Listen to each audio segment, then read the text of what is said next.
I got 10 bucks. We're at Goodwill. Let's see if we can turn it into 300. And walking in, not gonna lie, I didn't have a lot of hope. There were some chairs and this crusty couch. I spotted this dining room table for 20, which isn't a bad deal. This Ryobi mower has seen better days. And then I spotted this. This wine cabinet was only 15 bucks. It's got cabinets underneath and it has racks. The glass is missing. Let's see if we can get a deal. Could you do any better on the wine cabinet for 15 bucks? I can give it you for 10. 10? Awesome, I'll do 10. We bought it, let's unload it and get to work. First step to making this a high-end wine bar is to take it all apart before we start sanding and painting.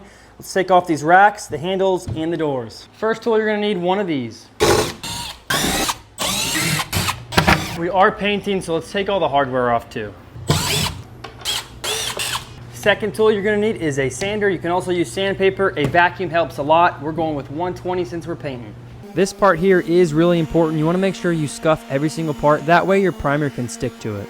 Don't forget, always wear protection, especially when using chemicals. Last step before we paint and prime, we're gonna wipe all the dust off with some denatured alcohol. The denatured alcohol helps with dust, but also any grease or grime that was left behind. Everything is prepped and ready to go. Let's go pick out some paint. Y'all, I had to do it. Look at the name of this color, and I'm gonna spray paint the handles and the racks this. Before we get too dirty, let's change into our suit. And now, let's get to work. Third tool is a paint gun. You can use spray paint or roll it on. Next step, we prime it. I put one pretty nice coat of primer on here. If you are using a spray gun, make sure you dilute it with some water.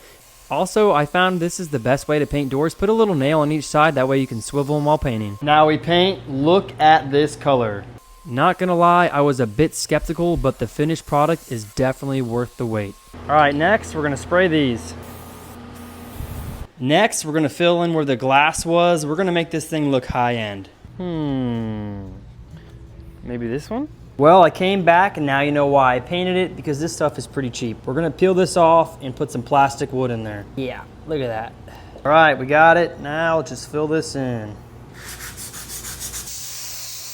It's the next day, everything's dry and ready. We got these boards here. We're gonna cut out these pieces and glue the leather to the top.